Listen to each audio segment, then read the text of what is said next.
Halo guys, Assalamualaikum warahmatullahi wabarakatuh. Perkenalkan, nama saya Muhammad Fajrul Islam dari kelas 18G dari Institut Teknologi dan Bisnis Nobel. Dan teman saya yang ini bernama.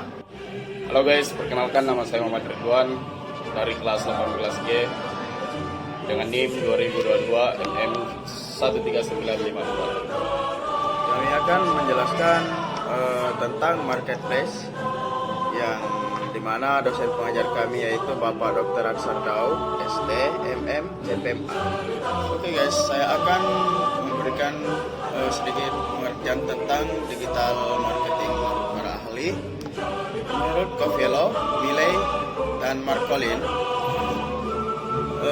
digital marketing adalah penggunaan internet dan penggunaan teknologi interaktif lain untuk membuat dan menghubungkan dialog antara perusahaan dan konsumen yang telah teridentifikasi. Selanjutnya, menurut Heydrich dan Strauss, perkembangan dari digital marketing adalah yaitu melalui web, telepon genggam, dan perangkat games, menawarkan akses baru periklanan yang tidak digambar-gambarkan dan sangat berpengaruh. Jadi mengapa para marketer di seluruh Asia tidak mengalihkan penggunaan budget dari marketing tradisional seperti TV, radio, dan media cetak ke arah media teknologi baru dan media yang lebih interaktif? Selanjutnya saya akan menjelaskan tentang strategi digital marketing. Strategi digital marketing adalah strategi yang digunakan para pelaku bisnis dalam memaksimalkan potensi aktivitas digital marketing yang sedang dilaksanakan. Misalnya seperti pelaku bisnis atau perusahaan yang memiliki strategi digital marketing yang berbeda-beda, yang disesuaikan pada kebutuhan atau tujuan yang ingin dicapai. Oke guys, selanjutnya saya akan memberikan penjelasan sedikit tentang perkembangan digital marketing di Indonesia. Jadi, seiring dengan perkembangan teknologi digital yang sangat cepat, digital marketing ikut berkembang sangat pesat. Sekarang kita masih ingat di era akhir 90-an dan awal tahun 2000-an ya. Dengan tren yang berkembang saat itu adalah blogging atau blog, seperti Blogspot. Salah satu paling terkenal di masa itu adalah Anne Ahira. Meskipun sempat menjadi kontroversial dengan isu penipuan, nyatanya Anne Ahira mampu membangun sekolah internet marketing online yang diberi nama asianbrain.com. Bahkan di tahun 2007, Anne Ahira dipandang pemerintah untuk mewakili Indonesia sebagai pembicara dalam forum APEC. Setelah itu berlanjut ke tahun 2027 sampai seterusnya, sosial media dan chatting online semakin berkembang. Pada masa itu yang populer adalah Yahoo Messenger kalau nggak salah ya. Jadi tidak ketinggalan juga sosial media seperti Facebook, Twitter, dengan Friendster kalau nggak salah ya, semakin meramaikan dunia maya atau jagat maya. Lalu digital marketing pun turut berkembang ketika pengguna sosial media meningkat cukup tajam. Para penyedia sosial media meluncurkan layanan beriklan seperti Facebook, Twitter, dan lain-lain ya. Pada kondisi ini, disruptive teknologi pun berjalan. Kejayaan televisi dan radio pun sebagai pusat perhatian kita semua semakin tergeser atau makin kita tinggalkan. Selanjutnya guys, saya akan memberikan sedikit pengertian tentang marketplace. Marketplace adalah istilah dari bahasa Inggris yang berarti pasar. Namun seiring berjalannya waktu, kini arti marketplace adalah website yang dapat menghubungkan penjual dengan pembeli dalam satu tempat melalui internet. Seperti misal contoh ya, penjual dan pembeli akan bertemu secara online dalam website yang telah disediakan oleh marketplace. Misalnya sekarang kita bisa belanja melalui via Shopee, terus blibli.com, serta apa ya satunya,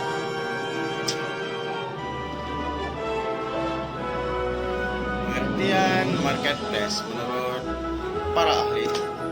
Menurut Strauss, marketplace adalah pemakaian data elektronik serta aplikasi perencanaan dan pelaksanaan konsepsi harga sebuah ide, distribusi barang dan jasa untuk menciptakan pertukaran yang sesuai dengan tujuan. Sementara menurut Smith DKK, marketplace adalah penerapan teknologi digital sebagai sarana untuk mencapai tujuan pemasaran. Selanjutnya saya akan menjelaskan tentang jenis marketplace. Jadi jenis marketplace itu terbagi atas dua bagian. Ada tradisional marketplace dan online marketplace. Yang pertama itu tradisional marketplace. Jadi tradisional marketplace itu adalah tempat di mana pembeli dan penjual berkumpul untuk melakukan transaksi. Kegiatan tersebut dapat berlangsung di toko retail, gerai, gudang, atau mungkin di mall atau pasar tradisional maupun pasar luar. Pembeli dan penjual bertemu secara langsung untuk mendiskusikan produk, harga, dan dalam beberapa kasus untuk mengatur pengiriman. Yang selanjutnya itu online marketplace, yaitu platform daring atau aplikasi seluler yang berperan sebagai toko virtual dan menciptakan lingkungan yang dapat menghubungkan penawaran barang atau jasa dengan konsumen yang membutuhkan layanan ini. Online marketplace menghilangkan hambatan waktu dan tempat agar penjual maupun pembeli dapat bertransaksi secara daring dengan aman. Selanjutnya saya akan menjelaskan tentang marketplace berdasarkan target audience. Jadi ada tiga jenis marketplace berdasarkan target audience. Yang pertama itu B2B marketplace atau business to business, yaitu platform di mana brand dapat menjual produk dan layanan mereka dalam jumlah besar ke pelaku bisnis lain.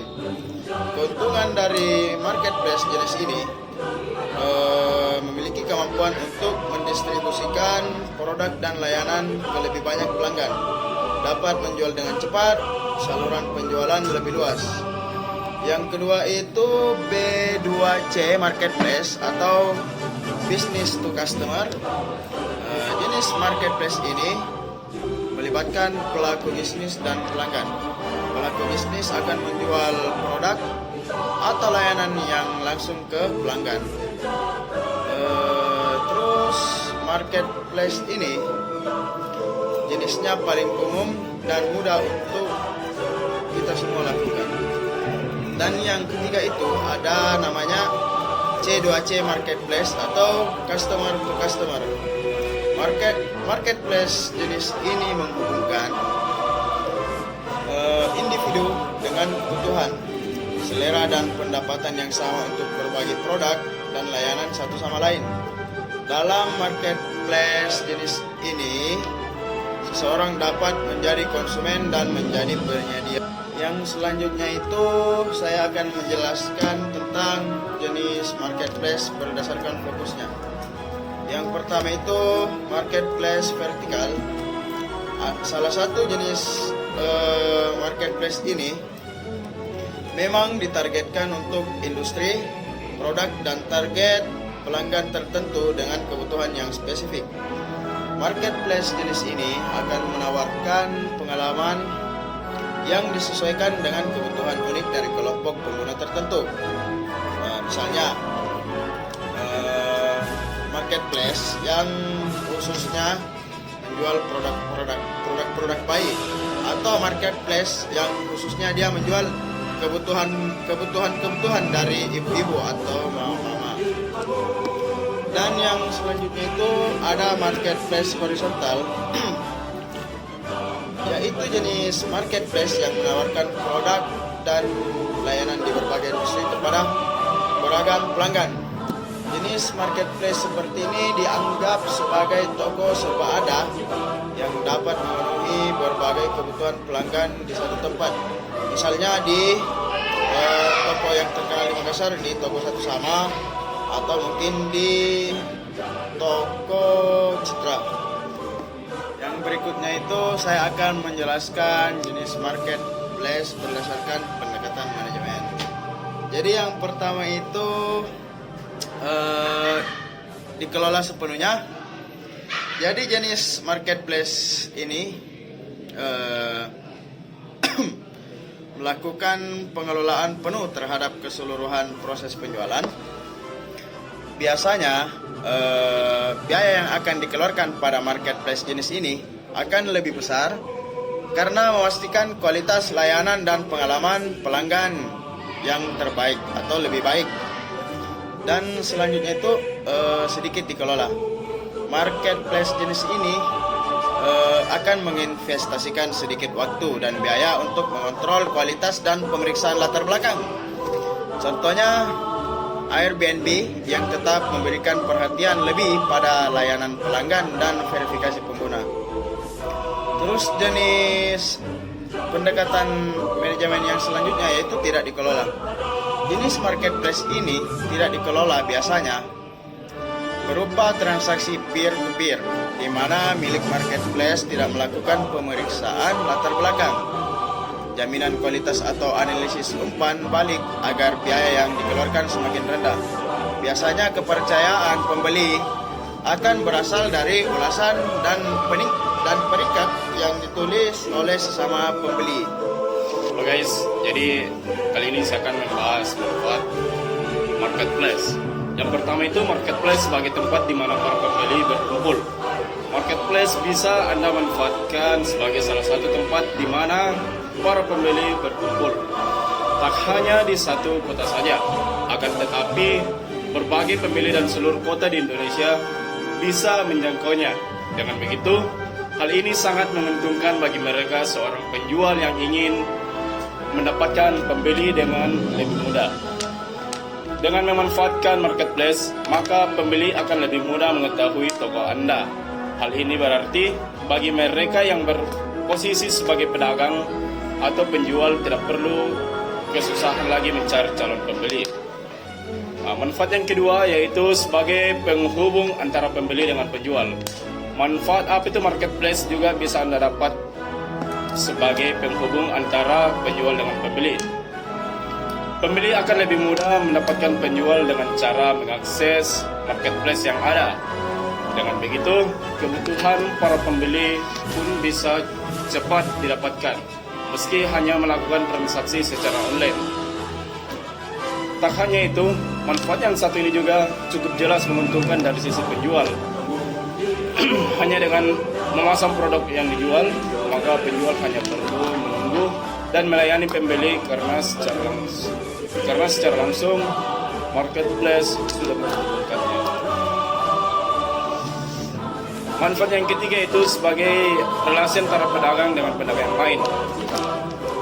Siapa sangka apabila marketplace juga bisa dimanfaatkan untuk mendapatkan relasi antar satu pedagang dengan pedagang lainnya.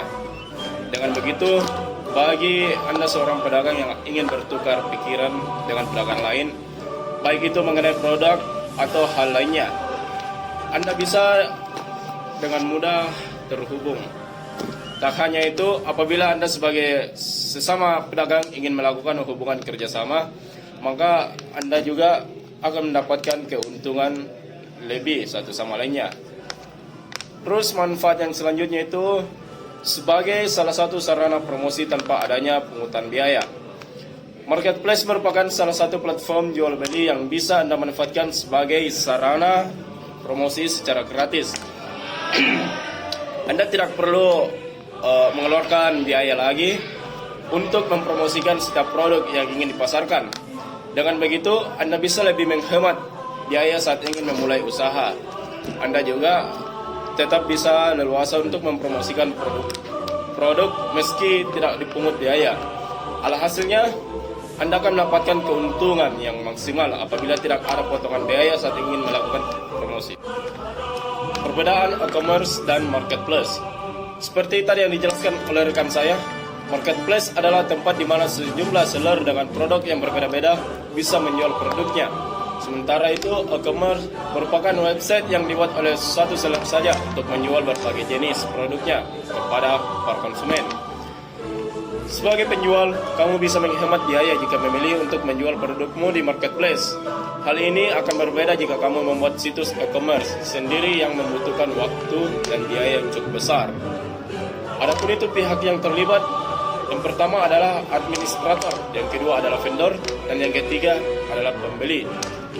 Dari segi marketing, dari segi pemasaran, penjual di marketplace bisa memanfaatkan nama besar platform tersebut untuk menjangkau audiens seluas-luasnya. Misalnya di promo 12-12, penjual bisa melakukan strategi marketing yang serupa agar bisa terbantu karena ada banyak orang muda yang mengenali promosinya. Sementara di e-commerce, selain mempromosikan produk dan brand, kamu juga mungkin harus mempromosikan situs e-commerce tersebut. Ya, selanjutnya saya akan membahas tentang kelebihan dan kekurangan saat menggunakan marketplace. Yang pertama itu kelebihannya. Yang pertama, marketplace lebih mudah pengelolaannya. Kedua, memiliki potensi market yang jauh lebih luas dan besar. Ketiga, lebih meyakinkan bagi pembeli untuk melakukan order. Keempat, rekening bersama untuk keamanan. Kelima, promosi gratis dari marketplace. Berikutnya kekurangan dari penggunaan marketplace. Yang pertama, persaingan terbuka antar penjual. Kedua, iklan penjual lain sering masuk. Ketiga, keberlangsungan website tidak terjamin. Yang keempat, fitur searching tidak tertarget pada produk kita saja. Dan yang kelima, sulit mendapatkan kepercayaan. Contoh marketplace yang ada di Indonesia. Pertama, Tokopedia. Yang kedua, Shopee. Yang ketiga, Lazada. Yang keempat, Blibli.com. Dan yang kelima, Bukalapak. Jadi guys, itulah tadi hasil presentasi dari kami berdua. Selanjutnya saya akan menyimpulkan dari pembahasan kami berdua. Jadi kesimpulan yang bisa saya ambil dari yang kami jelaskan yaitu marketplace adalah platform yang berperan sebagai pihak ketiga atau perantara antara penjual dan pembeli untuk mempermudah transaksi jual beli secara online. Jenis-jenis marketplace terbagi menjadi dua, yaitu murni dan konsinyasi. Contoh dari marketplace di dunia adalah seperti Amazon, Alibaba, eBay, dan lain-lain. Sedangkan platform pasar di Indonesia seperti Tokopedia, Blibli.com, Bukalapak, Shopee, dan masih banyak lagi. Terus platform e-commerce berfokus pada menjual barang dari produk websitenya sendiri. Sedangkan online shop tidak memerlukan perantara untuk melakukan transaksi jual beli, sehingga konsumen dapat berkomunikasi langsung dengan penjual melalui website tersebut. Sekian dari kami.